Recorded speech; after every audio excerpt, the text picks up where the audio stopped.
咖啡五感靈修之旅第3天，酸味的尖銳，喚醒對不義的敏感。今日我哋需要預備一杯酸味較重嘅咖啡，你可以使用一啲淺焙嘅咖啡，又或者當你沖煮嘅時候，水溫盡量降低少少，咁酸味呢就會比較容易突出。特別呢係沖嘅時候，唔好沖得太耐，酸味呢亦都會比較明顯嘅。倘若呢你預備到一杯咁樣嘅咖啡，希望你呢都擺喺你嘅面前，去預備我哋嘅心，求主帶領我哋，藉住佢嘅靈，讓我哋能夠曉得去明白，亦都更深體會主嘅同在。我邀請你都放鬆你自己嘅心情，攞起呢杯嘅咖啡，你可以試下聞下佢，可以試下嚟去觸碰杯，同埋呢個杯嘅溫度，你帶畀你嘅感覺。呢個時候你可以眯埋眼，有一個簡單嘅默禱，邀請耶穌喺我哋嘅當中，引導我哋喺呢一個嘅默想嘅過程，能夠更深體會聖經畀我哋嘅教導。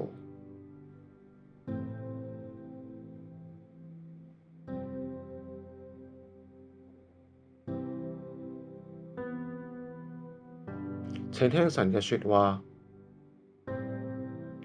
聖經彌迦書6章8節嗰度咁樣記載：世人啊，耶和華已指示你何為善。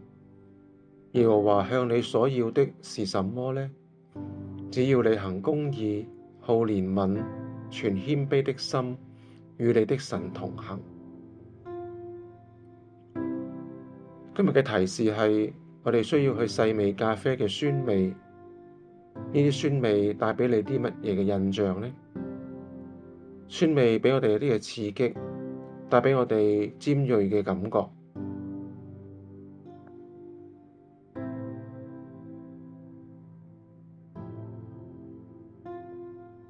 而家你可以攞起呢杯咖啡，嘗試慢慢嘅品嚐，嘗試留意呢杯咖啡嘅酸味，會唔會係一啲明亮嘅果酸呢？留意你嘅舌尖同埋喉嚨特別嘅反應，會唔會有一啲嘅感覺讓到你唔舒服，又或者覺得好特別呢？呢啲嘅酸味畀你有啲咩感受？畀你有啲咩觀感呢？呢一種係一種乜嘢嘅酸呢？係令人興奮，抑或令人感到好難接受嘅一啲嘅酸味呢？呢啲係啲乜嘢嘅果酸？係啲莓果嘅酸味，抑或係番茄嘅酸味？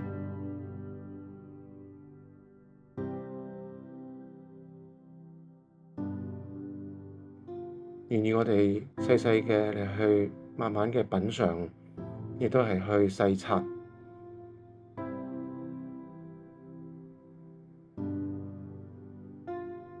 你可以將呢啲嘅感覺，將呢一啲嘅味覺嚟去喺你嘅靈修筆記度簡單嚟去記低落嚟。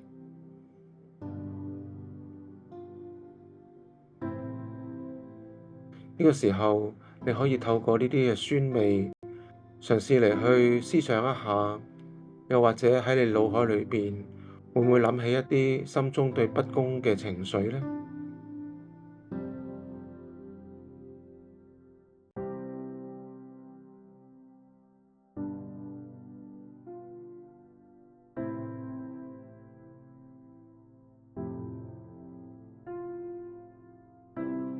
有冇一啲嘅社群，或者係人物喺你心裏邊被呢啲嘅酸味嚟去喚起，去提醒你，你需要去關心佢哋，可能係代禱，可能係一啲具體嘅行動。如果你諗到嘅話，你都可以寫低佢。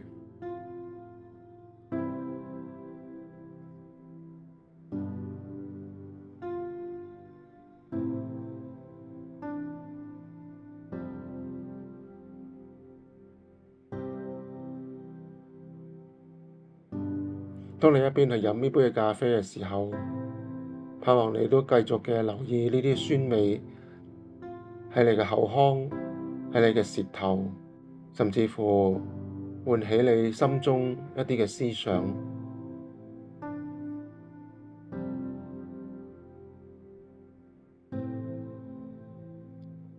喺呢個過程裏邊，你會唔會諗起一啲職場嘅需要，或者社區裏邊一啲不公義嘅情況，你需要去為一啲嘅人去發聲，又或者嚟去代禱呢？如果有嘅話，請你都可以喺靈修筆記度寫低佢。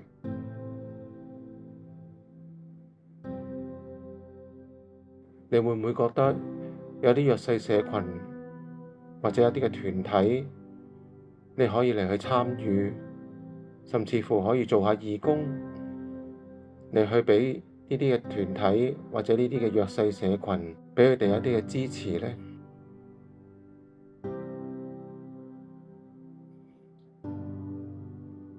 你會唔會喺人際嘅衝突裏邊，為受害者伸出關懷與支持？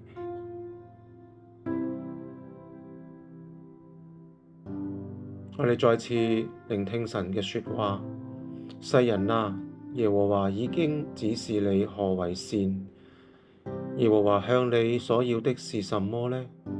只要你行公義、好憐憫、存謙卑的心，與你的神同行。彌迦書6章8節。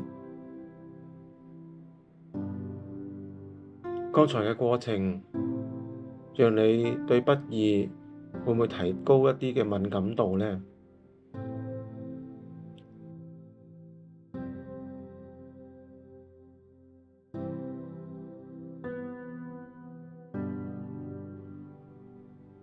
喺知嘅層面，我哋相信神要我哋去行公義、好憐憫，並且與佢同行。呢個係神嘅吩咐，亦都係神嘅心意。喺情感方面，我哋雖然感覺到有不滿，呢一種嘅不滿，卻係叫我哋期望係有改變嘅。無論係透過代禱實際嘅行動，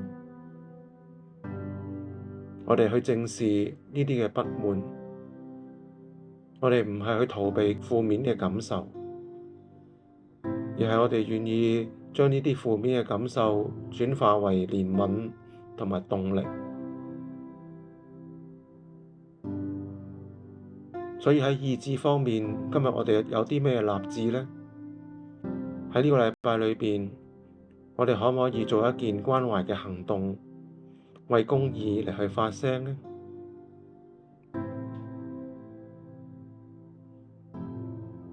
我哋有啲咩具體嘅步驟嚟去實踐嚟行動呢？你會為邊個喺邊度，亦都係點樣嚟去回應呢？你可以寫低一啲嘅步驟，譬如你寫低一啲具體嘅電話，你嘗試去打畀對方嚟去關心佢，又或者透過奉獻嚟去支持。當你睇到新聞嘅時候，你就可以開聲去為啲受壓迫嘅人去祈禱。呢啲都係我哋可以做嘅具體嘅步驟。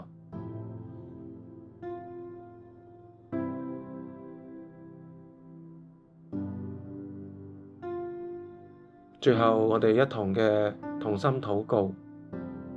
公義嘅主，願我哋對不義保持敏感，喚醒我哋心中嘅憤怒與不安，嚟去轉化成為動力。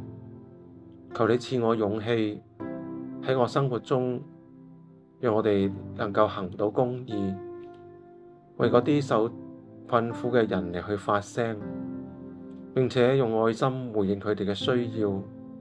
奉主耶穌嘅名禱告，阿門。如果你有啲乜嘢嘅反思，有啲乜嘢啟發嘅重點，都希望你喺呢一個靈修筆記上邊嚟去寫低佢。好讓我哋將靈修能夠化為行動，亦都成為我哋每日生活上邊一個重要嘅提醒。